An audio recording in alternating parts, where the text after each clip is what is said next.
पहले दिन की कथा में ये कल से क्या प्रारंभ हुआ है? उत्तर रामायण, रामायण का वो भाग जिसे लवकुश कांड कहा जाता है। भगवान का राज्याभिषेक हो गया, भगवान श्री राम का राज्याभिषेक होने के बाद भगवान श्री राम के महाप्रयाण की लीला के बीच में क्या क्या घटनाएं हुई, इन सभी चीज़ों का उल्लेख उत्तर रामायण में है। कल की कथा में हमने सुना भगवान श्री राम का राज्याभिषेक, भगवत भक्त हनुमान द्वारा हृदय में भगवान श्री राम और भगवती सीता के दर्शन, सभी ऋषि गणों द्वारा श्री राम का अभिवादन और अभिनंदन करने के लिए आना, फिर राक्षसों की उत्पत्ति का विवरण, उन्हें वरदान प्राप्ति, दशानन का विवाह, भगवान शिव की स्तुति की दशानन ने और भगवान शिव ने उसे वरदान दिया कि आज से तुम रावण इस नाम से जाने जाओगे, और भगवान शिव के वरदान से दशानन का नाम रावण पड़ा। उसके बाद उसने कुबेर, धनाध्यक्ष कुबेर को हराया, पुष्पक विमान उनसे छीन लिया और उससे पृथ्वी पर भ्रमण करने लगा। वो एक वन में पहुंचा जहाँ पर भगवती वेदवती तपस्या कर रही थी। भगवती वेदवती को स्पर्श करने के लिए गया। भगवती वेदवती ने उसे कह दिया, उसे शाप दे दिया कि तूने मुझे स्पर्श किया है, मैं अभी तप में हूँ तो मैं तुझे शाप नहीं दे सकती, लेकिन तेरे मृत्यु का कारण बनके मैं अगले जन्म में आऊँगी। ऐसा भगवती वेदवती ने कहा। और कैसे आऊँगी? अयोनिजा, किसी योनि में जन्म नहीं लूँगी, अयोनिजा बनकर एक धर्मात्मा पिता की संतान के रूप में मैं आऊँगी। भगवती सीता के रूप में उनका जन्म हुआ। जन्म कैसे हुआ है? जब भगवान महाराज जनक हल चला रहे थे और वहाँ पे एक सुंदर सी पेटिका दिखाई दी और वो सीता जी थी, अयोनिजा थी सीता जी। किसी योनि में उन्होंने जन्म नहीं लिया था, प्रकट हुई थी। अयोनिजा के रूप में भगवती वेदवती ने कहा कि मैं तुम्हारे पतन का कारण बनूंगी, और इस प्रकार जन्म हुआ। जब वेदवती ने अग्नि में प्रवेश कर लिया और उसने ये कह दिया कि मैं तुम्हारे पतन का कारण बनूंगी, रावण को इतना अहंकार था कि उसको लेश मात्र किसी बात की चिंता नहीं थी कि मेरा क्या होगा। ब्रह्मा जी का वरदान है मुझे, मैं अमर हूँ, भगवान शिव की मुझ पर कृपा है, मेरा कोई कुछ भी नहीं बिगाड़ सकता। अट्टहास करता हुआ, जरा सा भी उसे दुख नहीं हुआ कि मैंने ये गलत कार्य किया है। जो अहंकारी होता है उसको अपना दोष बिल्कुल नहीं दिखाई देता, और अहंकार हमारी आँखों के ऊपर पट्टी बांध देता है। आँखों के रहते हुए भी हम अंधे हो जाते हैं, क्योंकि अहंकार में हमको लगता है कि हम सही हैं। हर दिशा में, हर जगह हमें यही लगता है कि हम सही हैं। हम गलत रहते हुए भी हमें कुछ भी हमारा किया हुआ गलत दिखाई नहीं देता। रावण आगे बढ़ा और रावण पृथ्वी पर भ्रमण करते करते उशिर बीज नाम के एक नगर में पहुंचा, जहां पर राजा मरुत यज्ञ कर रहे थे। वहाँ पर सभी देवता पधारे हुए थे।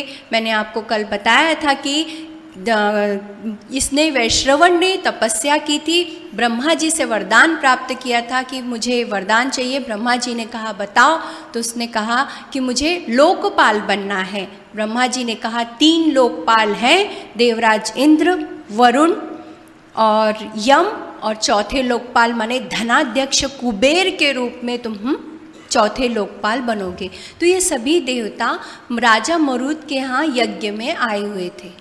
वहाँ पर जैसे ही रावण आया, सभी को मालूम था कि उसे वरदान, ब्रह्मा जी का वरदान मिल गया है, तो उसे उसका कोई कुछ बिगाड़ नहीं सकता, उसका वध देव नहीं कर सकते। तो ये सभी देवता तिर्यक योनि में प्रवेश कर गए। तिर्यक योनि माने पक्षी के रूप में उन्होंने अपना रूप ले लिया, अपनी ये अदृश्य हो गए और पक्षियों के रूप में उन्होंने अपना रूप ले लिया और वो तिर्यक योनि में चले गए। रावण ने जाकर राजा मरुत को ललकारा कि मुझसे युद्ध करो। राजा मरुत लेकर आए, युद्ध के अस्त्र शस्त्र लेकर आए। देवगुरु बृहस्पति के भाई ब्रह्मर्षि संवर्त उनका यज्ञ करा रहे थे। ब्रह्मर्षि संवर्त ने कहा कि राजा मरुत, तुमने यज्ञ दीक्षा ली है और जो यज्ञ कर रहा है वो युद्ध नहीं कर सकता, क्योंकि जो यज्ञ का अनुष्ठान कर रहा है, जो यज्ञ का अनुसंधान कर रहा है, उसे क्रोध नहीं करना चाहिए, आप युद्ध मत करो। राजा मरुत ने उनकी बात मान ली, अस्त्र शस्त्रों का त्याग कर दिया और वो पुनः यज्ञ में बैठ गए। उसी समय वहाँ से एक शूक यानी तोता, शूक आवाज़ करता हुआ आया कि राजा मरुत ने अपनी हार मान लिया, रावण तुम विजयी रहे। रावण ने क्या किया, वहाँ पर जितने भी ऋषिगण थे उनका सबका भक्षण कर लिया, रक्तपान किया और वहाँ से चला गया।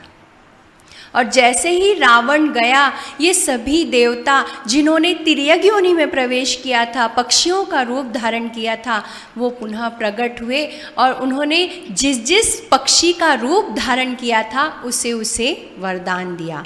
देवराज इंद्र ने मोर का रूप लिया था, देवराज इंद्र प्रकट हुए। देवराज इंद्र ने मोर से कहा कि मैं तुमसे प्रसन्न हूँ, तुमने मेरी रक्षा की है, इसलिए जिस प्रकार के मेरे हजारों नेत्र हैं उसी प्रकार तुम्हारे भी हजारों नेत्र हो जाएंगे तुम्हारे पंखों में।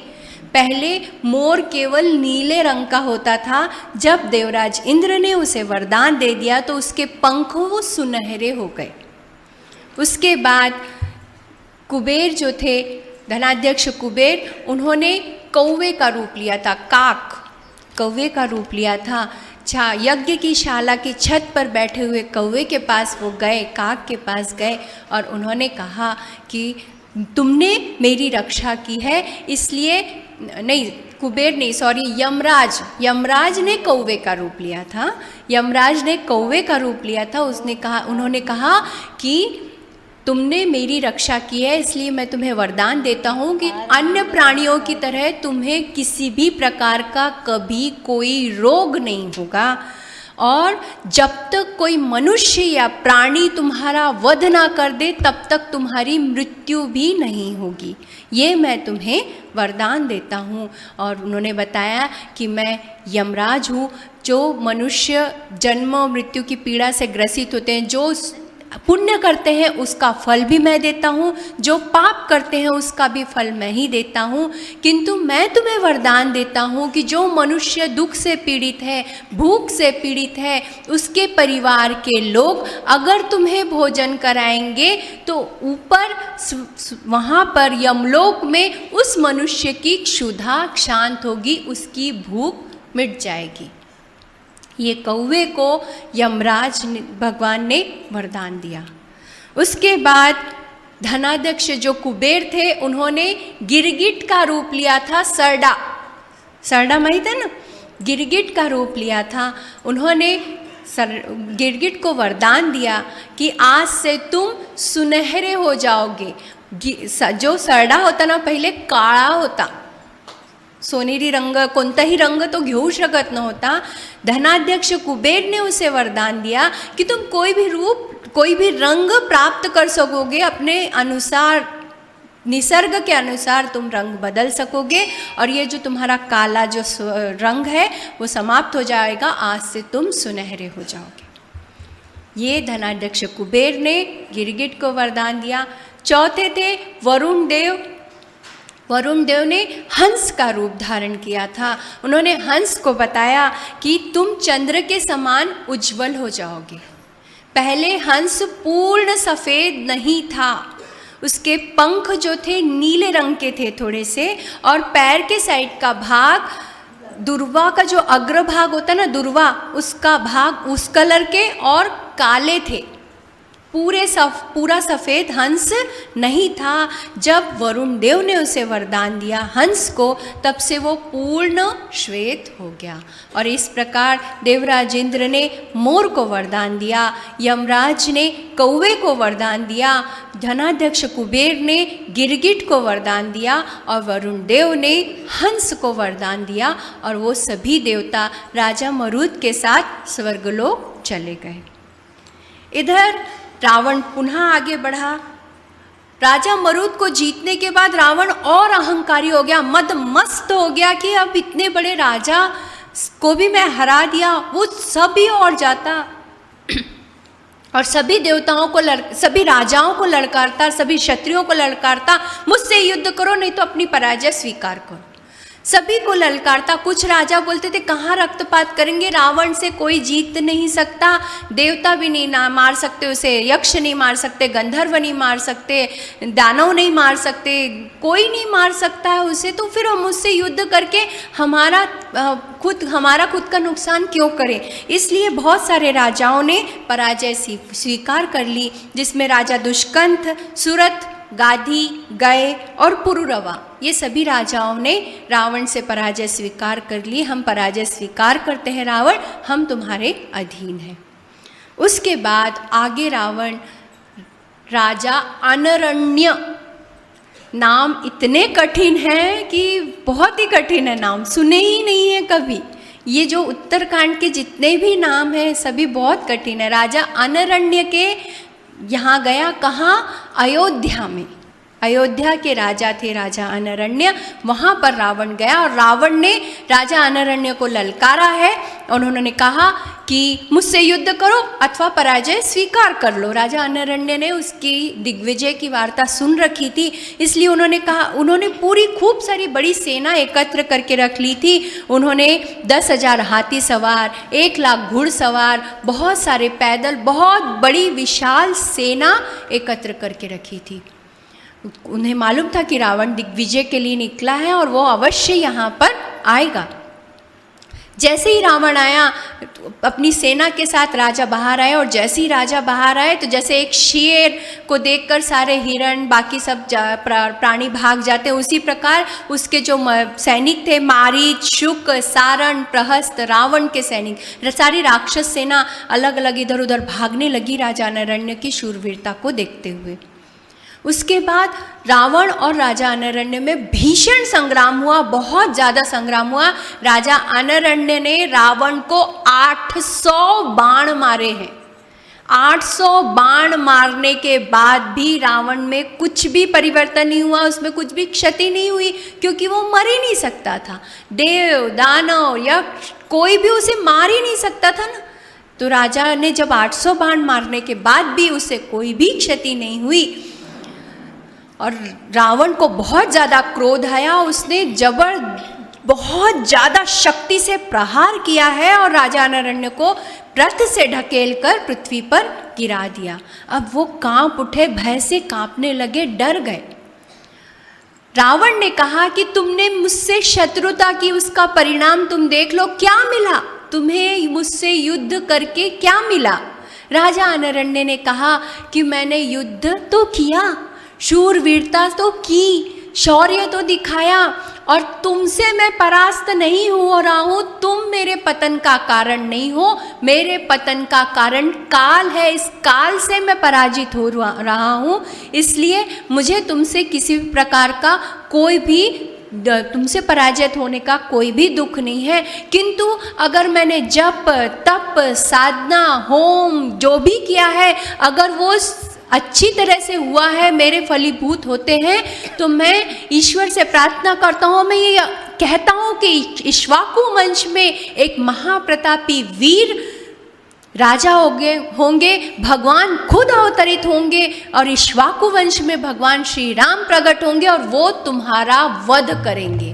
ऐसा कहकर राजा अनरण्य ने अपने प्राण छोड़े हैं और वहाँ से रावण अट्टहास करता हुआ निकल गया। उसको इतनी सी भी चिंता नहीं, इतना सा भी उसे ये नहीं लग रहा था कि मैं क्या कर रहा हूँ, ये गलत कर रहा हूँ। रक्तपात, ऋषियों की हिंसा, तप करने वाले ऋषियों का भक्षण करके मैं क्रूरता कर रहा हूँ, मैं अत्याचार कर रहा हूँ। ब्राह्मण था रावण, उसके बाद भी उसे किसी भी प्रकार का कुछ भी ये लग नहीं रहा था। किसी ब्राह्मण के हाथों इतनी जीव हत्या हो रही है, इतना पाप हो रहा है, इतना अनाचार हो रहा है, किंतु उसे किसी भी बात का दुख नहीं था। अगस्त ऋषि ये सारी बातें भगवान श्री राम को बता रहे हैं। उन्होंने बताया, उसके बाद रावण मनुष्यों को भयभीत करने लगा, सारी पृथ्वी त्राही त्राही मचाने लगी। और जब सारी पृथ्वी त्राही त्राही मचाने लगी और रावण वहाँ से जा रहा था, तो रावण की भेंट देवर्षि नारद के साथ हुई।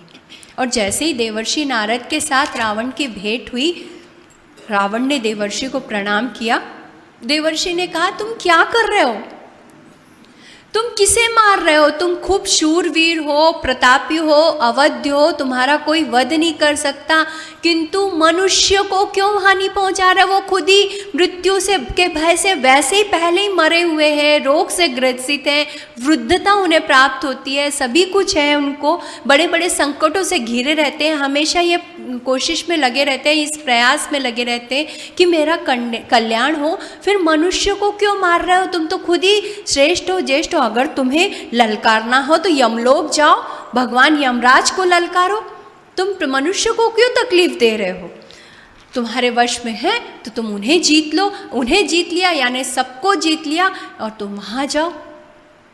रावण ने कहा मैं शीघ्र ही जाने वाला हूँ, मैं तीनों लोगों की दिग्विजय के लिए निकला हूँ, रसातल में जाऊँगा, वहाँ पर मैं नाग तथा देवताओं को जीतूँगा, उसके बाद समुद्र मंथन करना है मुझे, परंतु आपने अच्छी सलाह दी है, आपकी सलाह मानकर मैं मृत्यु को जीतने वाले यमलोक जाकर उन्हें मृत्यु से संयुक्त कर दूँगा, भगवान यमराज को ही मैं हरा दूँगा और उनको मैं परास्त कर लूँगा। मैं आपकी बात मानकर तुरंत अभी कहाँ जाता हूँ, यमलोक के लिए। पुष्पक विमान में बैठने के बाद कुछ क्षण में वो कहीं पे भी किसी भी प्रकार से कहीं पे भी पहुंच जाता था, कुछ क्षणों में मन के समान वेग से उसकी गति थी पुष्पक विमान की, कुछ ही क्षणों में इधर से उधर वो पहुंच जाता था। जैसे ही वह देवर्षि नारद की उसने सलाह सुनी और वो यमलोक की ओर निकला। देवर्षि नारद को भी बहुत उत्सुकता हुई कि मुझे भगवान यमराज और रावण का युद्ध देखना चाहिए, अत्यंत पराक्रमी है रावण और मुझे शीघ्र जाकर भगवान यमराज को इस बात की सूचना देनी चाहिए। देखिए सिलाई मशीन होती है ना, अगर उसमें धागा नहीं डाले तो वो चलती ज़रूर है लेकिन कुछ सिलती नहीं है। इसी प्रकार अगर रिश्तों में प्रेम ना हो तो रिश्ते चलेंगे ज़रूर परंतु उनमें संबंध अच्छे स्थापित नहीं होंगे। इसलिए हमें रिश्तों में संबंध में प्रेम का होना बहुत आवश्यक है। आईना होता है ना, बहुत कमज़ोर होता है, इतनी सी भी अगर ठोकर लग जाए तो वो टूट जाता है, इतना कमज़ोर होता है किंतु उसमें सच्चाई दिखाने की ताकत होती है। आईना हमारे सत्य स्वरूप का दर्शन हमें करा देता है। इसलिए मनुष्य कमज़ोर हो तो भी चलेगा किंतु सत्य को समझने की ताकत हमें होनी चाहिए। एक मनुष्य को ये केवल एक मनुष्य ही अपनी अच्छाइयों को और बुराइयों को देख सकता है और समझ सकता है। सामने वाला आपको अच्छा कह रहा है, बहुत अच्छी बात है, लेकिन आप आत्म परीक्षण करो कि आप सचमुच अच्छे हो या नहीं हो। सामने वाले तो ऊपर से भी हमारी तारीफ करेंगे किंतु हमें आत्म परीक्षण अवश्य करना चाहिए कि हम वाकई अच्छे हैं या नहीं हैं। अगर हम अच्छे हैं तो उस बात का अहंकार मत कीजिए क्योंकि हमारे हाथ में कुछ भी नहीं है, हमारे हाथ में एक क्षण भी नहीं है। आज हमारे हाथ में एक क्षण नहीं है और लोग बच्चों के 10 साल बाद बच्चों का क्या होगा इस बात की चिंता करते। मत करिए, वो सब चिंता ईश्वर पर छोड़ दीजिए क्योंकि एक क्षण हमारे हाथ में नहीं है। जब हमारे हाथ में एक क्षण नहीं है तो हम केवल चिंता करके कुछ नहीं कर सकते। चिंता हमारे चित्त का हिस्सा बन जाती है, इसलिए जो हम चिंता करते हैं वो हमारे चित्त का हिस्सा बन जाएगी। इसलिए चिंता नहीं करना है, चिंतन करना है। नारद ने विचार किया कि यमराज को जाकर अवश्य ये सूचना दे देनी चाहिए कि रावण तुम्हारे साथ युद्ध करने के लिए आ रहा है। देवर्षि नारद अत्यंत तुरंत गए और जब वहाँ पर गए तो उन्होंने देखा कि यमलोक में भगवान धर्मराज सुख और दुख के हिसाब से, मनुष्य के पाप पुण्य के हिसाब से उन्हें अग्नि को साक्षी मानकर फल दे रहे हैं। जिन्होंने पाप किए हैं वो अत्यंत यातना भोग रहे थे, उसका विस्तृत वर्णन है उत्तरकांड में। इतना विस्तृत वर्णन है कि मेरी रूह कांप उठी, मैं पढ़ भी नहीं पाई, इतना विस्तृत वर्णन है। हमें लगता है कि हमने क्या किया, हमने झूठ नहीं बोला। कोई हमसे फ़ोन पे भी पूछता है क्या कर रहे हो, हम जो कर रहे हैं वो कभी नहीं बताते, नहीं बस कुछ नहीं, खाना बना रहे, खाना बना बताओ, कुछ कर रहे हो, करते समय बता दो ना। एक झूठ क्यों बोलते हैं? एक झूठ का भी परिणाम हमें भोगना पड़ता है। हम ऐसे झूठ बोल देते हैं, उसका फल हमें भोगना पड़ता है। इतना विस्तृत वर्णन है प्रत्येक झूठ का, हमें क्या फल मिलता है। हम किसी के साथ कपट करते हैं, उसका फल, किसी के ऊपर अत्याचार करते हैं उसका फल, किसी के साथ हिंसा करते हैं उसका फल, किसी भी हमारे कपट का, छल का, असत्य का, हमारे कुकर्मों का, हमारे झूठ बोलने का, सभी का फल हमें भोगना पड़ता है। सुख और दुख के हिसाब से भगवान यमराज सभी को उनके पाप पुण्य के हिसाब से फल दे रहे थे। जिन्होंने बहुत पाप किए थे वो अत्यंत दुखी थे, पीड़ित थे, और जिन्होंने पुण्य किए थे, जिन्होंने गोदान किया था उन्हें गोरस मिल रहा था, जिन्होंने अब भूमि दान की थी उनके लिए सुंदर सुंदर घर थे, जिन्होंने अन्न दान किया था उनके लिए सुंदर सुंदर भोजन की व्यवस्था थी। सभी जिन्होंने जो भी दान किया था, ये मैं कुछ खुद अपने मन से एक शब्द भी नहीं बोल रही हूँ, सभी कुछ शास्त्रों में लिखा हुआ है। जिन्होंने जो दान किया था उसका फल वो सभी भोग रहे थे। इसलिए दान का अत्यंत महत्व है। कैसे? किसी से मांगने के लिए, किसी अपेक्षा से दान नहीं करना है कि हाँ मैंने ये दान किया, किसी चीज़ का अहंकार करके दान नहीं करना है। दान कैसे करना है कि ईश्वर ने हमें शक्ति दी है, हमारा सामर्थ्य है, इसलिए हम दान कर रहे हैं। किसी अहंकार को लेकर अगर हमने दान किया तो वो दान हमारा फलीभूत नहीं होगा। निस्वार्थ दान करना चाहिए, निस्वार्थ सेवा करनी चाहिए। अगर हम किसी की सेवा कर रहे हैं तो इस अपेक्षा से मत करो कि कल अगर हमारे ऊपर कोई ऐसा समय आया तो मेरी भी वो सेवा करे। नहीं, अपेक्षा हमेशा दुखदायी होती है, इसलिए सेवा भी करना है, निस्वार्थ करो। बहुत कठिन है साधारण मनुष्य के लिए, क्योंकि मनुष्य में थोड़ा सा तो अहंकार होता है, ईगो हर जगह सामने आ जाता है, इसलिए कठिन है, किंतु अवश्य करना चाहिए। किसी भी अपेक्षा को लेकर अगर हम कोई कार्य करते हैं तो वो फलीभूत नहीं होता। बिना अपेक्षा से हम दान करें, बिना अपेक्षा से हम कुछ भी करेंगे, उसका फल हमें मिलता है। भगवान यमराज सभी को उनके सुख दुख के हिसाब से फल दे रहे थे। जैसे ही उन्होंने देवर्षि नारद को देखा, देवर्षि नारद को देखकर वो तुरंत खड़े हुए, उन्होंने आदर सत्कार किया, देवर्षि थे, नमस्कार किया और उन्होंने देवर्षि से पूछा, देवर्षि सब कुशल तो है, कहीं धर्म का नाश तो नहीं हो रहा? देवर्षि ने कहा, नहीं, सब कुछ कुशल मंगल है, कहीं पे भी कोई भी धर्म का नाश नहीं हो रहा है, किंतु मैं यमदेव धर्मराज, मैं आपको एक आवश्यक सूचना देने के लिए आया हूँ। यहाँ पर शीघ्र ही रावण पहुँचने वाला है, वो आपसे युद्ध करने का इच्छुक है और दिग्विजय के लिए निकला है, इसलिए वो यहाँ पर आ रहा है। जैसे ही उन देवर्षि नारद ने बताया, एक क्षण भी नहीं हुआ था, पुष्पक विमान से रावण वहाँ आ पहुँचा। मन से भी तीव्र गति थी पुष्पक विमान की, और वो बोल ही रहे थे, उन दोनों का संवाद परिसंवाद चालू था, और वहाँ पर रावण आ गया। भगवान यमराज सारी सेना के साथ उसके साथ युद्ध के लिए, प्रत्युत्तर के लिए तैयार हो गए, और उन दोनों का भीषण संग्राम हुआ, भगवान यमराज का और रावण का। रावण बहुत शक्तिशाली था, किंतु साथ में उसको वरदान प्राप्त होने के कारण उसकी शक्ति और बढ़ गई थी।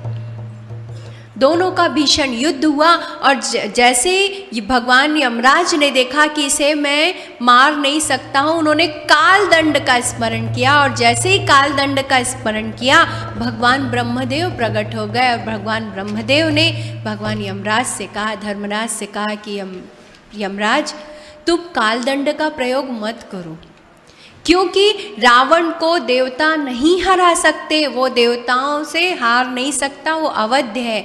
अगर तुम कालदंड का प्रयोग करोगे, उससे रावण मरा या नहीं मरा तो भी मेरा वरदान सिद्ध नहीं हो, मेरा वरदान जो है वो फलदायी नहीं होगा, निष्क्रिय हो जाएगा। इसलिए मेरा वरदान है रावण को, इसलिए धर्मराज तुम कालदंड का प्रयोग मत करो। धर्मराज भगवान यमराज ने कहा कि ठीक है ब्रह्मदेव, अगर मैं कालदंड का प्रयोग नहीं कर सकता तो मैं रावण के साथ युद्ध करके व्यर्थ समय नष्ट क्यों करूं। और उसी क्षण भगवान यमराज अपने घोड़ों और रथ के साथ अंतर्धान हो गए। और इस प्रकार रावण को लगा कि यमराज अंतर्धान हो गए यानी मैं जीत गया। एक अहंकार ये भगवान यमराज को जीतकर पुष्पक विमान पर आरूढ़ होकर वो फिर आगे बढ़ा और फिर आगे बढ़कर वो कहाँ गया, समुद्र में प्रवेश किया। और जहाँ पर निवात कवच नाम का दैत्य रहता था, जो भोगपुरी समुद्र में भोगपुरी नामक स्थान पर आया, जहाँ पर निवात कवच नाम का दैत्य रहता था। और निवात कवच नाम के जो दैत्य थे अत्यंत शक्तिशाली थे, बहुत वीर थे, पराक्रमी थे। रावण का उन दैत्यों के साथ भीषण युद्ध हुआ और वो युद्ध 1 वर्ष तक चला, किंतु कोई भी जीत नहीं रहा था। ना दैत्य जीत रहे थे, ना रावण जीत रहा था, परंतु एक अहंकार कि नहीं मैं युद्ध करूंगा 1 वर्ष तक चला। वहाँ पर भी ब्रह्मदेव प्रकट हुए और ब्रह्मदेव ने कहा, निवात कवच दैत्यों से कहा कि रावण को मेरा वरदान है, इसलिए कोई देव भी उसका वध नहीं कर सकते, कोई दैत्य भी उसका वध नहीं कर सकते, इसलिए आपको और रावण को दोनों को मित्रता कर लेनी चाहिए। रावण को एकदम उसकी बुद्धि जागृत हुई कि सच में ये बहुत शक्तिशाली है। और उसी समय निवात कवच दैत्यों ने भगवान ब्रह्मदेव की बात मान ली और रावण से मैत्री कर ली। उसके बाद रावण वहाँ पर बहुत दिनों तक रहा। निवात कवच दैत्यों ने माया की विद्या रावण को दी। बहुत दिनों तक रहने के बाद रावण और आगे बढ़ा, अश्म नामक नगर में गया और जहाँ पर कालकेय नाम का राक्षस रहता था, वहाँ पर भी भीषण संग्राम हुआ। इतना ज़्यादा संग्राम हुआ कि 2 घटिका में 400 दैत्यों की हत्या की है रावण ने। भीषण संग्राम हुआ और उस समय विद्युत जीव शूर्पणखा का पति जो विद्युत जीव था वो भी युद्ध में आया और रावण ने खड़क चला के उसका धड़ मस्तक से अलग कर दिया। तत्पश्चात वहाँ से वो आगे बढ़ा और कहाँ गया, वरुण देव के भवन में गया। कहाँ कहाँ जा चुका है रावण, यमलोक जा चुका है। जो 4 लोकपाल हैं, देवराज इंद्र, यमराज, वरुण देव और कुबेर, ये 4 लोकपाल हैं, सभी के यहाँ रावण गया है बारी से।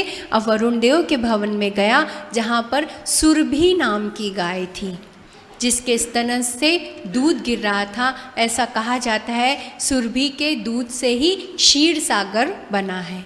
ये गाय जो सुरभि गाय, ये कौन थी, भगवान महादेव के वाहन नंदीश्वर की जननी थी। जैसे ही सुरभि गाय को देखा रावण ने उसे नमस्कार किया, प्रणाम किया, उसकी प्रदक्षिणा की और अंदर गया। वरुण देव की नगरी में वो गया। वहाँ पर वरुण देव को उसने ललकारा। सेनापति जैसे ही आया, सेनापति को उसने नष्ट कर दिया और आगे बढ़ा और ललकारा और सेनापति से कहा कि सूचना दो वरुण देव से को कि मैं युद्ध करने के लिए आया हूँ, मुझसे युद्ध करे अथवा पराजय स्वीकार करे। वरुण देव के पुत्र जो पौत्र जो थे उन्हें बहुत क्रोध आया और वो युद्ध के लिए आगे आए। गौ और पुष्कर नाम के जो सेनाध्यक्ष थे वो सामने आए और रावण के तीक्ष्ण प्रहार से वरुण पुत्र पराजित हुए। फिर उसने वरुण देव के पुत्र पराजित हुए, फिर वरुण देव को आह्वान किया तो वरुण देव के सेनापति प्रभास ने कहा कि वरुण देव यहाँ पर नहीं है, वो ब्रह्मलोक गए हैं संगीत सुनने के लिए और तुमने उनके पुत्रों को परास्त कर दिया है, इसलिए तुम विजयी हो, तुम यहाँ से जा सकते हो। और उसी समय रावण अपने दिग्विजय का डंका बजाते हुए, सिंहनाद करते हुए आगे बढ़ा और उसके बाद सिर्फ दिग्विजय के लिए ही आगे नहीं निकला, वो सभी इतना अहंकार उसमें आ गया कि मैंने सबको परास्त कर दिया, मैंने भगवान यमराज को परास्त कर दिया, मैंने वरुण देव को परास्त कर दिया। डंका बजाते हुए, विजय का डंका बजाते हुए राजा मरुद को परास्त कर दिया, राजा अनरण्य को परास्त कर दिया। सबके शाप ग्रहण करते हुए रावण आगे बढ़ा है।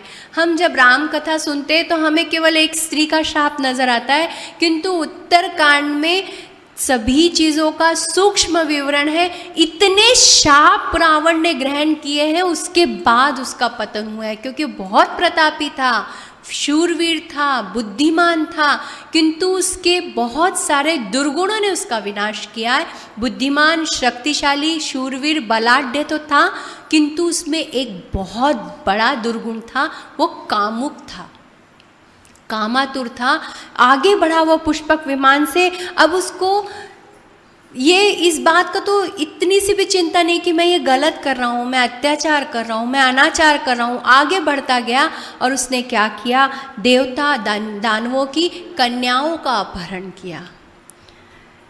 जितनी भी रूपवान सौंदर्यवान कन्याएं दिखती थी, बलाढ्य उन्हें खींचता था, पुष्पक विमान में भरता था और आगे चला जाता था। इस प्रकार नाग, राक्षस, असुर, मानव तथा दानव सभी की रूपवान सौंदर्यवान कन्याओं का हरण किया उसने। बलाढ्य खींचा है, उनके बंधु बांधवों का वध किया, उनके पतियों का वध किया, खींचा, पुष्पक विमान में भरा है और आगे चला है।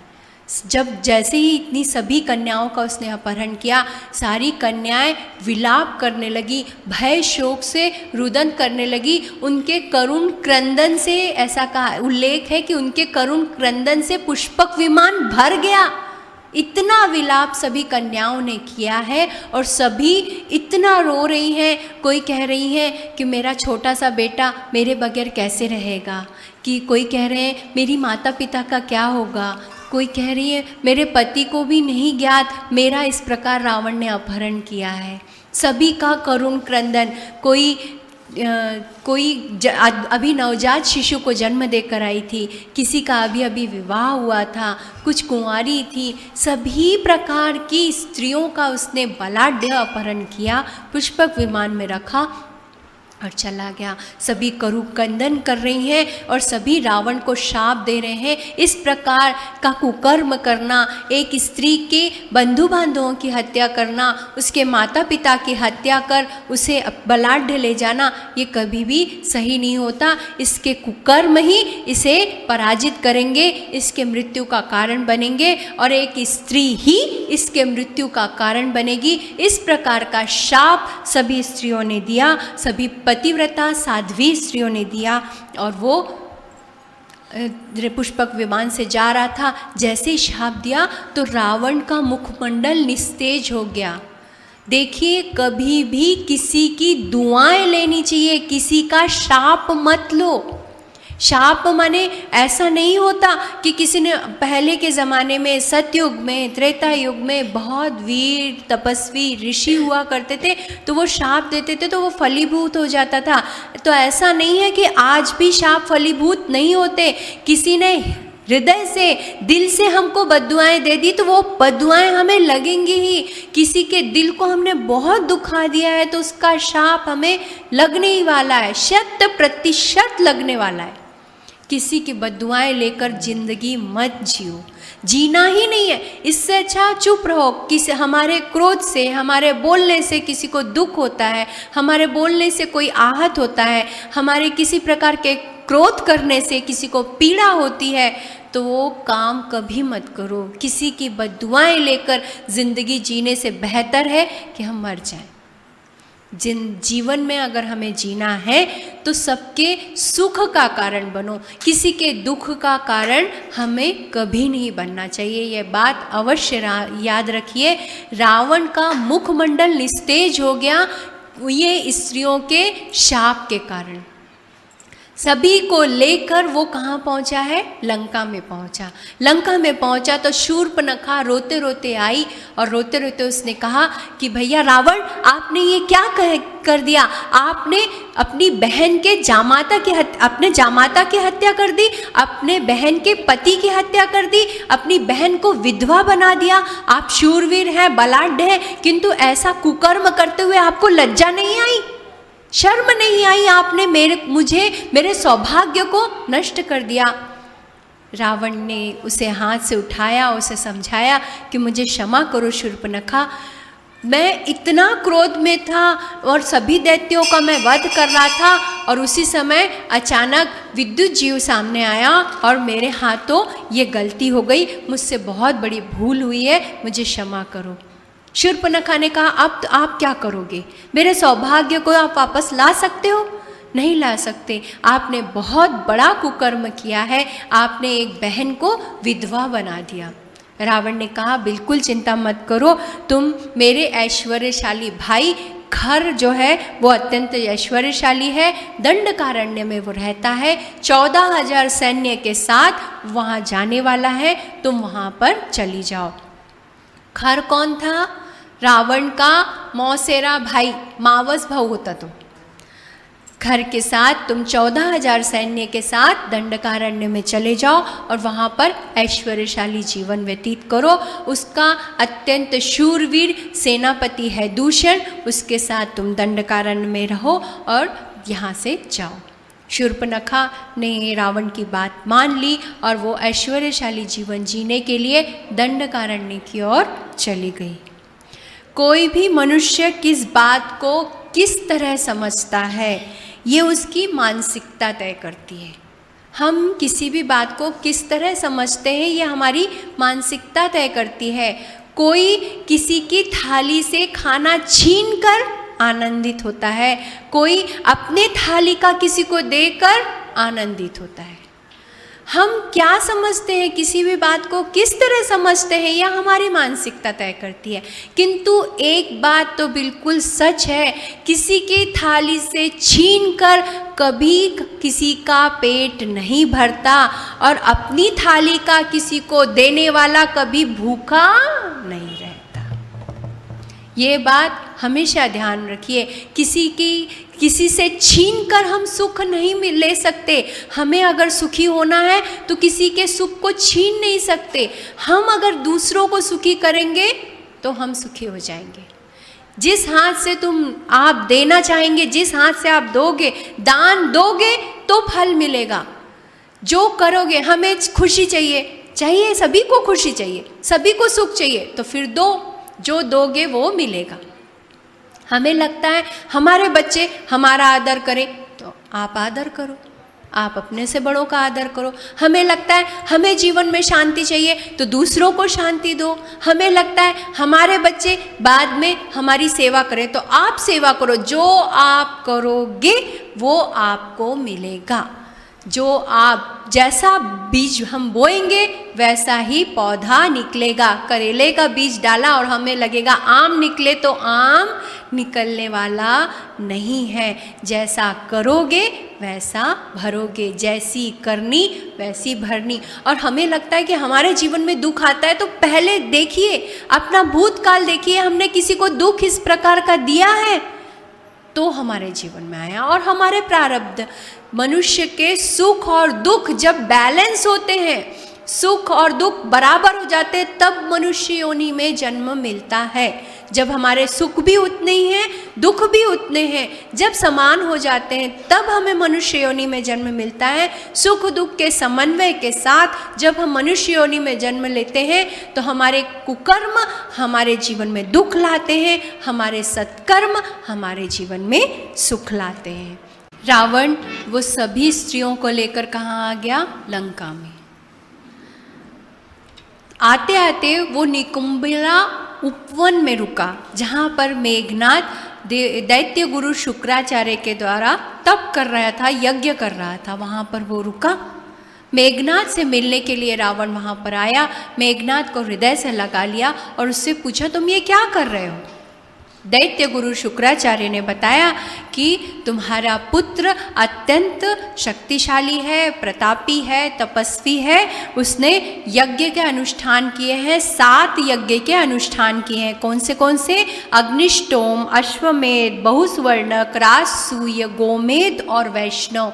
ये 6 यज्ञ हो चुके हैं। और जब उसने 7वां माहेश्वर यज्ञ किया तो भगवान पशुपतिनाथ से बहुत सारे वरदान उसने प्राप्त किए। उसने माया शक्ति का वरदान प्राप्त किया, जिससे अंधकार चारों ओर हो जाता है। वो शक्ति उसने प्राप्त की, दिव्य अस्त्र शस्त्र उसने प्राप्त किए हैं, और इस प्रकार और ये आखिरी अनुष्ठान शुरू है। रावण को बहुत ज़्यादा प्रसन्नता नहीं हुई। उसने मेघनाद से कहा कि तुमने यज्ञ तो किए हैं, इससे तुमने देवराज इंद्र को प्रसन्न किया है। यज्ञ से देवराज इंद्र प्रसन्न होंगे और वर्षा करते हैं, तो देवराज इंद्र को तुमने प्रसन्न किया, अब इस यज्ञ को यहीं छोड़ो और चलो मेरे साथ लंका। मेघनाद रावण का सबसे श्रेष्ठ अनुयायी था। जो भी रावण ने किया है, मेघनाद का ये कहना था कि जो शक्तिशाली होता है वो जो अच्छा करे या बुरा, उसके लिए सब ठीक है। सबसे ज़्यादा तीव्र अनुयायी मेघनाद था। रावण की बात उसने मान ली और वो रावण के साथ चला गया। और जब सभी को लेकर पुष्पक विमान से लंका में उतरा और पुष्पक विमान से जब उतरने लगा, तो वो सभी स्त्रियां विलाप करते करते वहाँ से पुष्पक विमान से उतरी। उन्हें देखकर विभीषण द्रवित हो गया। उनके विलाप को देखकर, उनकी अवस्था को देखकर विभीषण द्रवित हो गया और उसने कहा कि भ्राताश्री, आपने कैसा किया है, कितना बड़ा पाप कर्म किया है। किसी की इच्छा के विरुद्ध, किसी के ऊपर हिंसा करके, उनके बंधु बांधवों की हत्या करके, किसी स्त्री को बलात् अपहरण करके लाना जीवन में सबसे बड़ा अपराध है। यही आपके पतन का कारण बनेगा। आप अभी इन्हें छोड़ दें। रावण ने कहा, मैंने कहाँ से किसको लाया मैं नहीं जानता, अब ये सभी यहीं लंका में रहेंगी।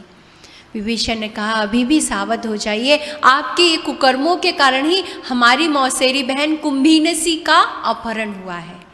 उनकी मावस बहन होती कुंभीनसी, उसका अपहरण हुआ है। आपके कुकर्मों के कारण ऐसा हुआ। आप वहाँ पर गए हुए थे, मेघनाद यज्ञ कर रहा था, उसी समय मैं जल में तपस्या कर रहा था। भरातर्षि कुंभकर्ण सोए हुए थे। इस अवसर का फायदा उठाकर मधु नाम के दैत्य ने हमारी बहन का अपहरण किया। अत्यंत प्रिय थी कुंभीनसी रावण को। कुंभीनसी का अपहरण, ये बात सुनकर रावण को बहुत दुख हुआ और उसने कहा, किसने हरण किया, किसका ऐसा साहस कि हमारी बहन का अपहरण कर ले। हमारे कुकर्म ही हमारे घर में, हमारे जीवन में संकट लाते हैं। आपके कुकर्मों के कारण ही ये सब कुछ हुआ है। रावण ने कहा कि हम शीघ्र ही दैत्यपुरी में जाएंगे, मधुपुरी में जाएंगे और अपनी बहन को लेकर आएंगे। बहुत गलत हुआ भ्राता श्री रावण। किसी विवाह योग्य कन्या का विवाह होने से पूर्व अपहरण, ये बहुत अशोभनीय बात होती है। हमें शीघ्र जाना चाहिए। तो उस समय मेघनाद सबसे आगे, रावण बीच में और कुंभकर्ण सबसे पीछे, ऐसे तीनों मिलकर मधुपुरी की ओर निकले। विभीषण जी धार्मिक थे, धर्मपरायण थे, इसलिए वो लंका में रहे।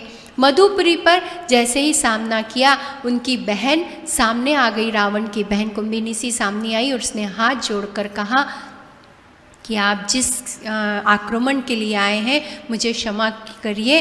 आप जिनकी हत्या करना चाहते हैं वो अब मेरे पति हैं। उनसे मेरा विवाह हो चुका है और विवाह के बाद पति की मृत्यु एक स्त्री के लिए सबसे बड़ा संकट है, सबसे बड़ा दुख है। इसलिए आप उनका वध मत कीजिए। आपसे मैं क्षमा याचना करती हूँ। आप इस आक्रमण के लिए आए हैं तो आप उनका नाश मत कीजिए। रावण ने अपनी बहन को हृदय से लगा लिया और रावण ने कहा कि बिल्कुल चिंता मत करो, मुझे तुम सबसे प्रिय हो, मैं ऐसा कुछ भी नहीं करूँगा। किंतु तुम्हारे पति हैं कहाँ? मैं तुम्हें अभय वचन देता हूँ, मैं उनका वध नहीं करूँगा। मैं देवताओं से विजय प्राप्त करने के लिए देवलोक जा रहा हूँ, दिग्विजय के लिए निकला हूँ। अगर तुम्हारे पति साथ चलना चाहें तो मैं उन्हें लेकर भी देवलोक में जाऊँगा। कुंभिनिसी दौड़कर हर्ष के साथ अपने पति के पास गई। उसके पति मधु सोए हुए थे, उन्हें जगाया और उन्होंने कहा कि भ्राता श्री रावण आपकी हत्या नहीं करेंगे, उन्होंने मुझे वचन दिया है, किंतु आपको भी उनकी सहायता करनी पड़ेगी। आप अपनी दैत्य सेना के साथ देवलोक में रावण की भ्राता श्री रावण की सहायता के लिए जाइए और उनकी सहायता कीजिए। मधु दैत्य तैयार हो गया और उसी प्रकार मधु दैत्य अपनी खूब सारी सेना के साथ रावण के साथ चला गया। एक रात रावण वहाँ पर रुका, उसके बाद दूसरे दिन सुबह होते ही ये सभी जन सारे सेना के साथ दिग्विजय के लिए कहाँ पर पहुँचे हैं? कैलाश पर। सेना की एक छावनी बना ली। रात हो चुकी थी, इसलिए सभी सेना विश्रांति के लिए आराम करने लगी। अत्यंत सौंदर्य था कैलाश पर, शांत वातावरण था, सौंदर्य, प्रकृति, निसर्ग की छटा बहुत निराली थी। सभी जब सो गए, किंतु रावण को नींद नहीं आई। उसी समय अप्सरा रंभा, अत्यंत रूपवान, अत्यंत सौंदर्यवान, जिसने पारिजातक फूलों की वेणी लगाई हुई थी, नीले कलर के वस्त्र परिधान किए थे, चंदन का लेप लगाया था, अत्यंत सुंदर श्रृंगार के साथ वो वहाँ से निकली और वो सेना के मध्य से जाने लगी। उसका रूप लावण्य देखकर, उसका अप्रतिम सौंदर्य देखकर रावण ने उसका हाथ पकड़ लिया। रंभा घबराई, पूरी कांप गई रंभा, और उसने कहा कि आपसे मैं प्रार्थना करती हूँ, आप मेरा किसी भी प्रकार का आप कुकर्म मत कीजिए, मेरे शील को नष्ट मत कीजिए।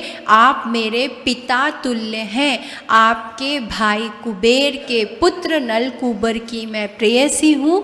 ये सभी श्रृंगार उनके लिए है, इसलिए मैं आपकी बहू हूँ, वधू हूँ मैं, इसलिए आप मेरे साथ किसी भी प्रकार का कुकर्म मत कीजिए। प्रार्थना करने लगी रंभा, याचना करने लगी। रावण ने अट्टहास किया और रावण ने कहा, कोई भी अप्सरा किसी की कोई नहीं होती। बहुत छुड़ाने का प्रयास किया रंभा ने, किंतु वो रावण से अपने आप को नहीं छुड़ा पाई और रावण ने उसका शील भंग कर दिया।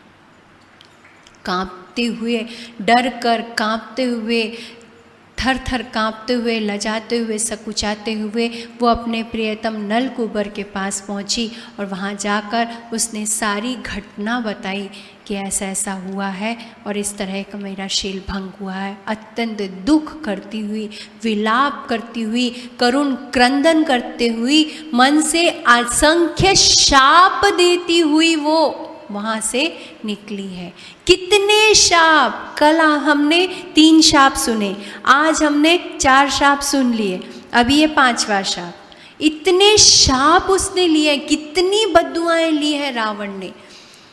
जैसे ही वो पहुंची, नलकूबर को बहुत दुख हुआ और नलकूबर ने शाप दे दिया कि आज से रावण अगर किसी भी स्त्री की इच्छा के विरुद्ध उसे स्पर्श करेगा तो तुरंत उसके शरीर के 100 टुकड़े हो जाएंगे। ऐसा उस नलकूबर ने शाप दे दिया। और जब ये शाप, सारी जो स्त्रियां जो लंका में थी उनके लिए ये शाप उन्हें बहुत आनंददायी लगा, उन्हें बहुत समाधान लगा और ये पुनः शाप रावण ने लिया। उसके बाद रावण ने स्त्रियों के ऊपर अत्याचार करना थोड़ा कम कर दिया था। देखिए, आदत नहीं जाती और हमें ऐसा लगता है कि हमारा मन हमारा सुनता नहीं, हमारा मन नहीं लगता। सबसे ज़्यादा अनुशासन हम मन पर कर सकते हैं। हमने मन में ठहरा लिया कि हमें ये करना है तो हम वो कर सकते हैं। हमारा मन ही हमारे वश में, बाकी कुछ भी हमारे वश में नहीं होता।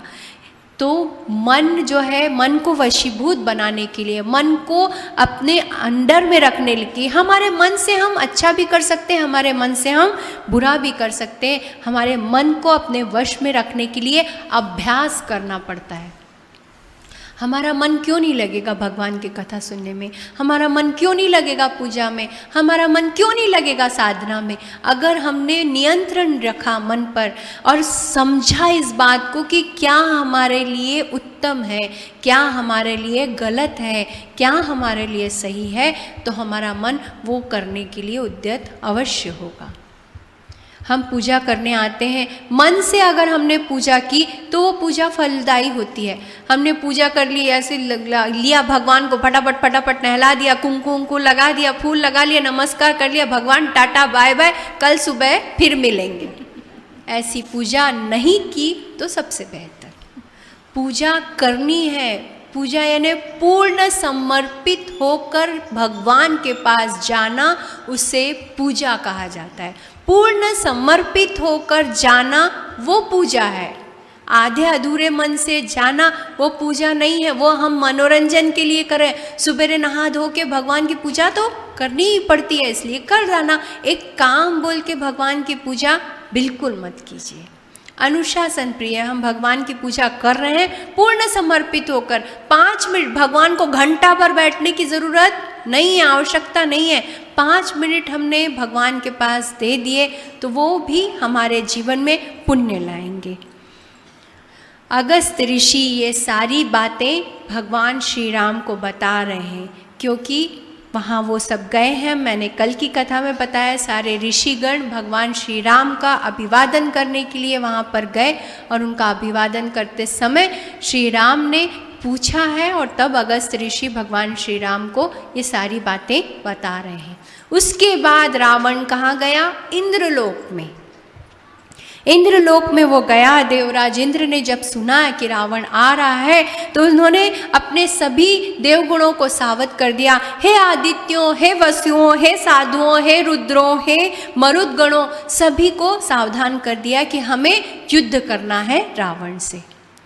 रावण से युद्ध करने के लिए वो गए, लेकिन वो सभी जानते थे कि रावण को देवता मार नहीं सकते, रावण देवताओं से परास्त नहीं हो सकता। तो भगवान नारायण के पास वो गए। भगवान नारायण से देवराज इंद्र ने कहा कि आप उनका वध करने के लिए आइए।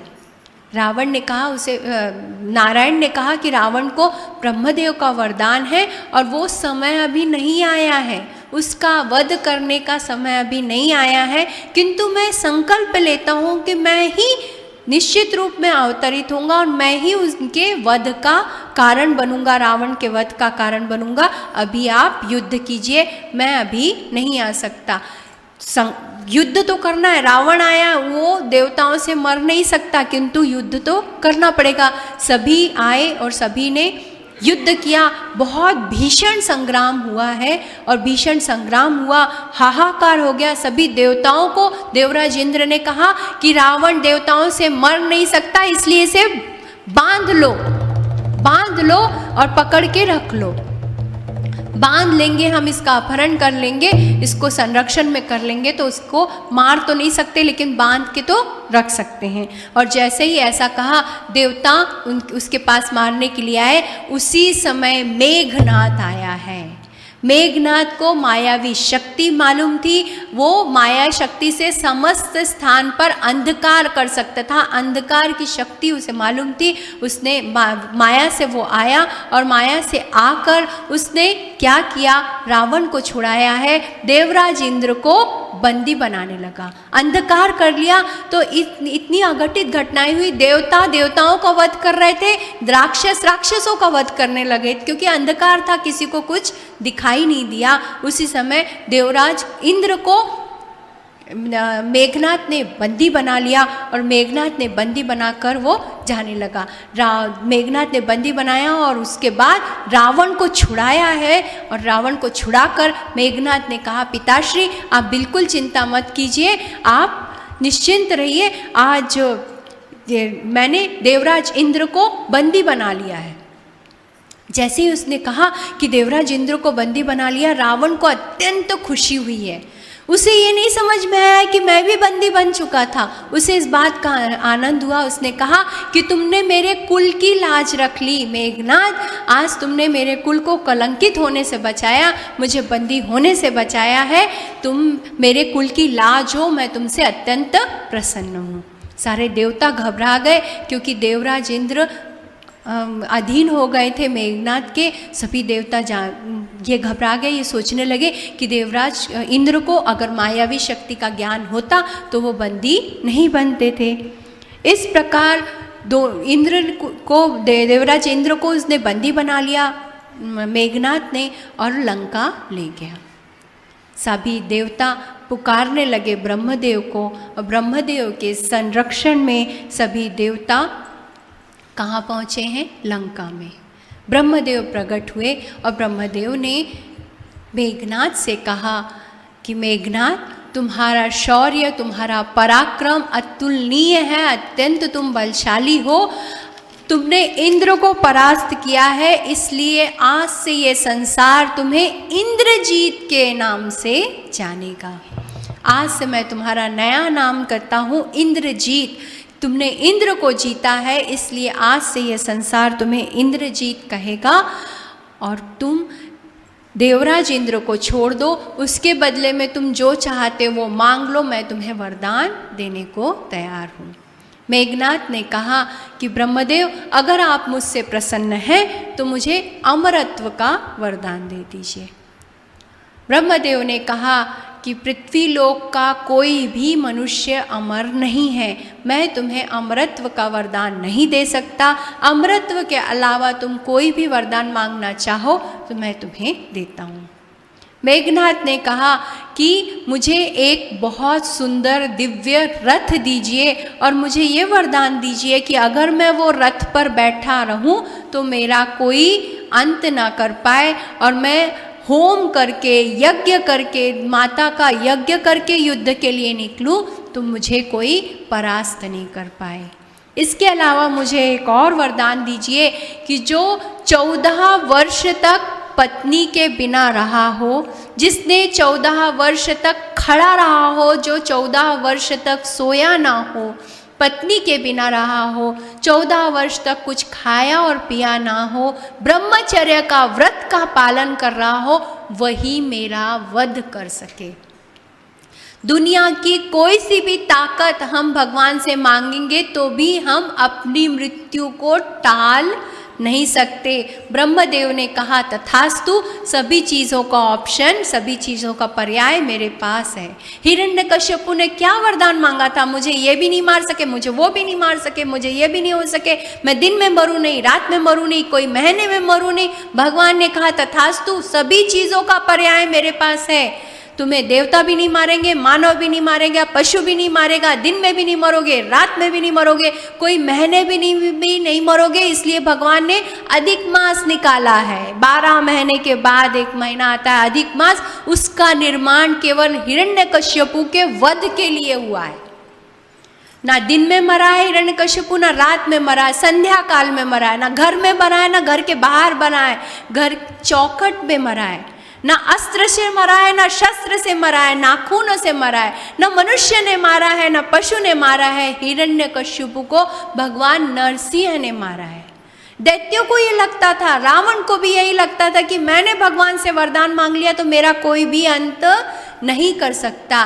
किंतु भगवान कहता है कि तुम्हें जो वरदान मांगना है तुम मांग लो, पर इस अहंकार में मत रहो कि तुम्हारा वध नहीं होगा।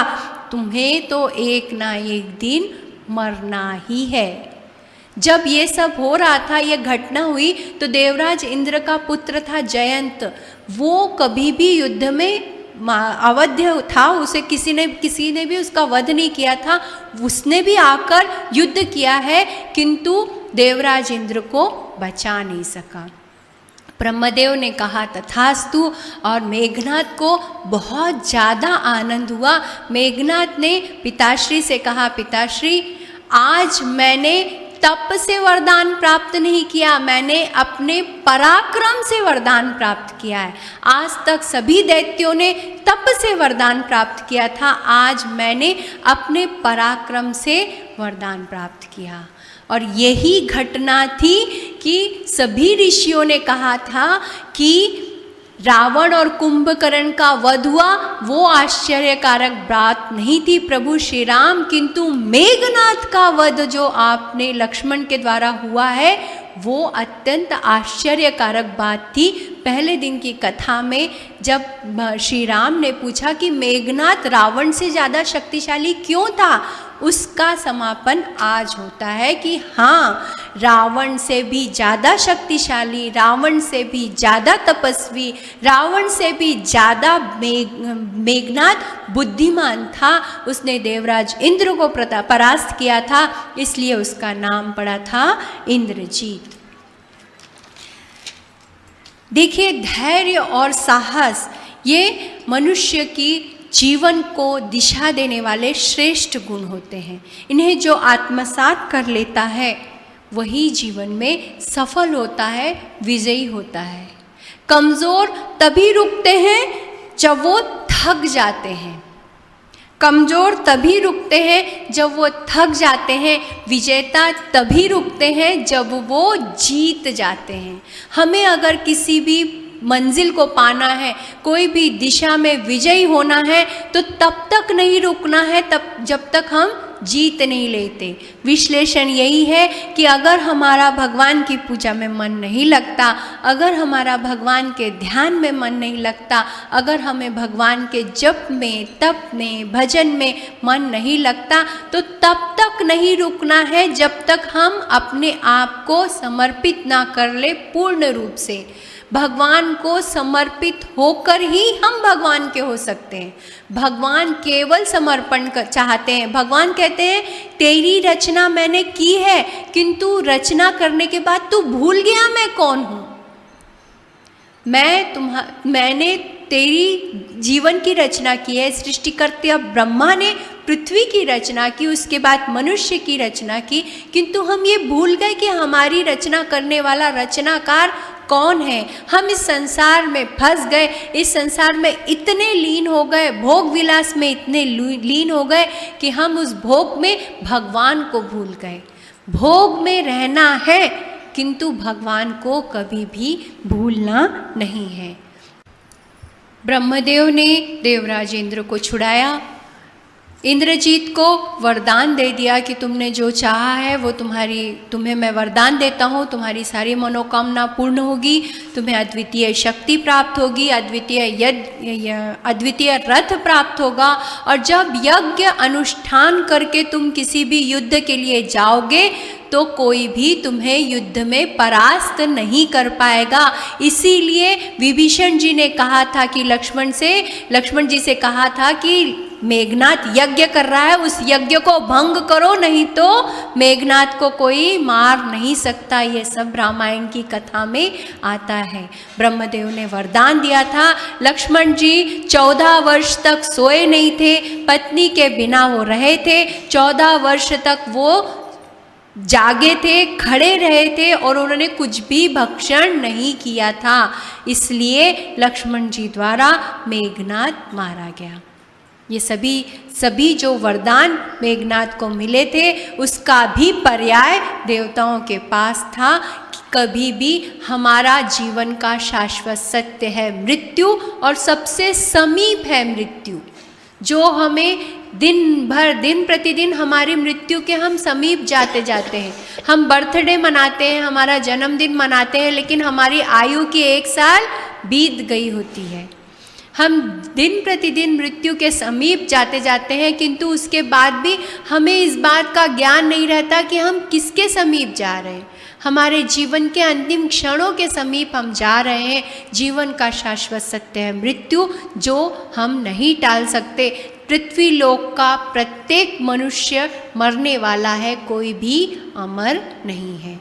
देवराज इंद्र को ब्रह्मदेव ने छुड़ाया। देवराज इंद्र तेजहीन हो गए, निस्तेज हो गए, बहुत दुखी हो गए, और ब्रह्मदेव के पास गए और ब्रह्मदेव से उन्होंने पूछा, देवराज इंद्र ने पूछा कि मैं पराजित हुआ, इसका क्या कारण है? मैं देवताओं का राजा होने के बाद भी मैं पराजित क्यों हुआ? ब्रह्मदेव मुस्कुराए और ब्रह्मदेव ने कहा कि हमारे कर्म ही हमारे जीवन का निर्धारण करते हैं। तुमने जो गलत काम किया था, जो गलत कर्म किया था, वो तुम भूल गए, किंतु वही तुम्हारा खराब काम, वही तुम्हारा कुकर्म आज तुम्हारे पराजय का कारण हुआ। स्मरण करो, सृष्टि की रचना करते समय मैंने एक नारी की रचना की थी, सबसे सौंदर्यपूर्ण नारी अहिल्या की मैंने रचना की थी। हल्य किसे कहा जाता है? रूपहीनता को, जो रूपवान हो उसे कहा जाता है अहिल्या। और संयम का परीक्षण करने के बाद मैंने उसका विवाह, इंद्रिय संयम का परीक्षण करने के बाद मैंने उसका विवाह किया था गौतम ऋषि से। देवराज इंद्र, तुम उस आश्रम के पास से गए थे, उस रूपवान स्त्री को देखकर तुमने छल से उसका भोग किया, छल से उसके साथ संबंध स्थापित किए। उसी समय गौतम ऋषि आ गए और गौतम ऋषि ने, देवराज इंद्र तुम्हें शाप दिया था कि तुमने छल से मेरी पत्नी को दूषित किया है तो शत्रु तुम्हें पराजित कर लेंगे। और उसी समय अहिल्या को भी यही शाप दिया कि तुम शिला हो जाओगी, पत्थर हो जाओगी। आज सबसे सौंदर्यवान स्त्री तुम हो और सौंदर्य ही तुम्हारे पतन का कारण बनी है, इसलिए अब पृथ्वी में पर तुमसे भी सौंदर्यवान स्त्रियां जन्म लेगी। तब तक एक ही सौंदर्यवान स्त्री की रचना ब्रह्मदेव ने की थी, अहिल्या की। और यही कारण था जब अहिल्या रोई, गिड़गिड़ाई, उसने वो शाप मांगा तो गौतम ऋषि ने कहा कि इक्ष्वाकु वंश में भगवान नारायण श्री राम के रूप में अवतरित होंगे, उनके स्पर्श से तुम पवित्र हो जाओगी। वही शाप देवराज इंद्र आज फलीभूत हुआ है। तुम्हारे कुकर्म के कारण आज तुम दैत्यों से पराजित हुए। हमारे साथ जो भी गलत होता है तब हमें दुख होता है, किंतु हम भूल जाते हैं हमने किसी के साथ इसी प्रकार का गलत किया है। देवराज इंद्र भी ये भूल गए, उन्हें बहुत दुख हुआ, किंतु वो भूल गए थे कि उन्होंने कुकर्म किया था जिसका परिणाम था आज वो परास्त हुए। भगवान लिखते समय सब कुछ लिखता है, हमारे अच्छे काम, हमारे गलत काम, हमारे बुरे काम, हमारे अच्छे काम, सभी का लेखा जोखा भगवान के पास होता है। हमारे अच्छे कामों को भी केवल हम ही जानते हैं, हमारे बुरे कामों को भी केवल हम ही जानते हैं। इसलिए हमारे साथ अगर हमारे जीवन में कोई संकट आता है, हमारे जीवन में कोई दुख आता है, हमारे जीवन में कोई बाधा आती है, तो भगवान से केवल शक्ति मांगिए और प्रार्थना कीजिए, क्षमा प्रार्थना की, भगवान मेरे हाथों कोई भूल हुई हो तो उसके लिए आप मुझे क्षमा कीजिए, अन्यथा हमारे कुकर्म ही हमारे जीवन को पथभ्रष्ट करते हैं। देवराज इंद्र, अब आप वैष्णव यज्ञ का अनुष्ठान करो, उस यज्ञ से आप पवित्र हो जाओगे, आप तेजवान हो जाओगे और आपको देवलोक पुनः प्राप्त हो जाएगा। और ब्रह्मा जी का वचन का पालन करने के लिए देवराज इंद्र ने वैष्णव यज्ञ का अनुष्ठान किया। उसके बाद वो तेजपूर्ण हो गए। उन्होंने ये स्वीकार किया कि मेरे हाथों कुकर्म हुआ है जिसका परिणाम मुझे आज मिला, आज के बाद मैं ऐसा कोई भी कुकर्म नहीं करूँगा। उस यज्ञ से वो तेजवान हो गए और वो देवलोक को उन्हें प्राप्त हुआ। महर्षि अगस्त्य ये सभी बातें भगवान श्री राम को बता रहे हैं। भगवान श्री राम ने बहुत आश्चर्य से पूछा कि इतना महाप्रतापी रावण था तो उस समय ऐसा कोई भी क्षत्रिय राजा नहीं था जो उसे परास्त कर सके, एक भी रावण से शूरवीर राजा नहीं था क्या? अगस्त्य ऋषि मुस्कुराए और अगस्त्य ऋषि ने कहा कि आप जो कह रहे हैं वो बिल्कुल सत्य है। रावण भ्रमण करते करते महिष्मती नगर में पहुंचा, जहां पर राजा अर्जुन राज्य कर रहे थे। उसकी 1000 भुजाएं थी, जिसके कारण उसका नाम था सहस्त्रार्जुन। नर्मदा के तट पर अपनी पत्नियों के साथ वो जल विहार कर रहे थे। रावण वहाँ अपनी सेना के साथ पहुँचा। रावण सेना के साथ पहुँचा, नर्मदा को प्रणाम किया, अपने सैनिकों को, अपने मंत्रियों को बताया कि ये साक्षात गंगा है, इनके स्पर्श से, इसमें स्नान करने से पाप, ताप और संताप सभी मिट जाते हैं। वहाँ पर रावण ने बालू का शिवलिंग बनाया, सफ़ेद वस्त्र परिधान किए और महादेव की आराधना की। सोमवार भगवान महादेव का दिन माना जाता है और सोमवार के वस्त्र का रंग होता है सफ़ेद, इसलिए रावण ने सफ़ेद कपड़े पहने, श्वेत वस्त्र पहने और अनुष्ठान प्रारंभ किए।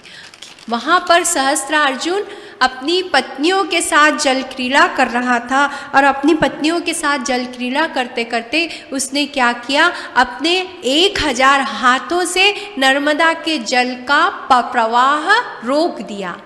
जैसे ही नर्मदा के जल का प्रवाह उसने रोक दिया, पानी उल्टा बहने लगा। जहाँ पर रावण अनुष्ठान कर रहा था वहाँ फूल फल लाकर जो भी अनुष्ठान कर रहा था उसकी सारी मूर्ति के साथ सारी पूजा विधि पानी में बह गई। रावण को बहुत क्रोध आया, उसने देखा, मंत्रियों से पूछा कौन है वहाँ पर। उन्होंने बताया कि सहस्रार्जुन अर्जुन महिष्मती नगरी का राजा है, उसने पानी के वेग को रोका है, इसलिए प्रवाह उल्टा हुआ और ये सब कुछ हुआ। रावण ने ललकारा और सहस्रार्जुन को और उन दोनों का भीषण संग्राम हुआ। अत्यंत शक्तिशाली था सहस्रार्जुन, उसने रावण को बंदिस्त किया है, रस्से से बांध दिया। ऐसा नहीं था कि रावण से शक्तिशाली कोई क्षत्रिय नहीं था। सहस्रार्जुन ने रावण को बांध दिया और रावण को पकड़ लिया। रावण को बहुत आश्चर्य हुआ। रावण को पकड़ना यानी वायु को पकड़ने के समान था। धीरे धीरे ये बात स्वर्ग के देवताओं को ये देवताओं में फैल गई और जब जब रावण को शाप मिला है, हर बार मैंने इस बात का उल्लेख नहीं किया, जब जब रावण को शाप मिला है आकाश से पुष्प वृष्टि हुई है, देवताओं ने दुंदुबियाँ बजाई हैं। हर बार उसको शाप मिला तो देवता प्रसन्न हुए हैं। जब रावण बंदिस्त हो गया, ये सारी बातें कहाँ पहुँची है? स्वर्गलोक में आकाश से पुष्प वृष्टि हुई। देवताओं ने साधु साधु कहा है सहस्रार्जुन को और ये बात किसे प्राप्त मालूम हुई? महर्षि पुलस्त्य को। महर्षि पुलस्त्य कौन थे? ब्रह्मा जी के पुत्र और रावण के दादाजी थे। जब उन्हें बात ये प्राप्त मालूम हुई तो एक स्नेह संतान के प्रति एक स्नेह होता है कि अपना मेरा पोता है, वो इतना शक्तिशाली है, उसको किसी ने बंदी बना लिया। अत्यंत प्रेम और स्नेह के कारण महर्षि पुलस्त्य कहाँ पहुँचे? सहस्रार्जुन के पास महिष्मती नगरी में पहुँचे। और महिष्मती नगरी में पहुँचे, सहस्रार्जुन ने उनका बहुत स्वागत किया, आदर आतिथ्य किया। महर्षि पुलस्त्य ने कहा कि आज रावण इतना शूरवीर, इतना प्रतापी, देवताओं से भी परास्त नहीं हो सकता। उसने देवराज इंद्र को से भी अपने आप को छुड़ाया है मेघनाथ ने, और इतना प्रतापी उसको आज तुमने बंदी बना लिया। आज रावण का नाम पूरी तरह तुमने अपनी शूरवीरता के कारण मिटा दिया है। महर्षि पुलस्त्य से सहस्रार्जुन ने कहा कि आप बताइए आप किस लिए यहाँ पर आए हैं? आपकी जो भी इच्छा होगी मैं वचन देता हूँ, मैं आपकी इच्छा पूरी करूँगा। और जैसे ही सहस्रार्जुन ने कहा कि मैं आपको वचन देता हूँ, मैं आपकी इच्छा पूरी करूँगा, उसी समय महर्षि पुलस्त्य ने कहा अगर तुम मेरे मन की इच्छा पूरी करना चाहते हो तो रावण को छोड़ दो। सहस्रार्जुन ने किसी भी प्रकार का कुछ भी ये नहीं पूछा कि मैं क्यों छोड़ दूँ या ऐसा करूँ कि वो खराब है कि नहीं। महर्षि हैं, इतने बड़े ऋषि हैं, ब्रह्मा जी की संतान हैं, वो हमारे यहाँ आए हैं। पहले के शूर वीर क्षत्रिय राजा आदर आतिथ्य को बहुत महत्व देते थे। एक क्षण में सहस्रार्जुन ने रावण को छोड़ दिया। रावण बहुत लज्जित था अपने पराक्रम से और मतलब अपने पराजय से बहुत लज्जित था। उसने महर्षि पुलस्त्य को, अपने दादाजी को प्रणाम किया और उन्होंने कहा था, महर्षि पुलस्त्य ने कहा था सहस्रार्जुन से कि तुम रावण के साथ मैत्री कर लो। रावण को भी बहुत लगा कि मुझसे ज़्यादा पराक्रमी है, इसलिए मुझे इससे मैत्री करने लगे। और इस प्रकार दोनों की मैत्री कराकर महर्षि पुलस्त्य चले गए स्वर्गलोक में। फिर से रावण भूल गया कि मैं किससे पराजित हुआ था और फिर से वो पृथ्वी पर भ्रमण करने के लिए निकला। ऐसा नहीं था कि रावण से भी प्रतापी कोई राजा या शूरवीर थे, किंतु हर बार उसकी उसके मनोनुकूल परिस्थितियों ने उसे बचाया है। देवराज से इंद्र से परास्त हो रहा था तो जाकर मेघनाथ ने बचाया। अभी यहाँ पे बंदिस्त हो गया था सहस्त्रार्जुन से, तो महर्षि पुलस्त्य ने आके उन्हें छुड़ा लिया। लेकिन रावण सब कुछ भूल गया कि मुझसे ज़्यादा शक्तिशाली भी इस संसार में कोई है, और फिर से अभिमानी होकर पापाचार करने के लिए उन्मुख हुआ, भ्रमण करने लगा। भ्रमण करते करते वो कहाँ पहुँचा? किष्किंधापुरी, जहाँ पर किष्किंधा नरेश बाली का शासन था, वो वहाँ पर पहुँचा। अपने जहाँ पर सुग्रीव, अंगद, हनुमान, इनसे रावण की भेंट हुई है। आगे की कथा में क्या हुआ, रावण ने किस प्रकार, रावण बाली के साथ किस प्रकार का युद्ध हुआ, किस प्रकार का संवाद हुआ और क्या हुआ आगे, किस प्रकार की घटनाएं घटित हुई, इन सब बातों की कथा का उल्लेख हम कल की कथा में सुनेंगे।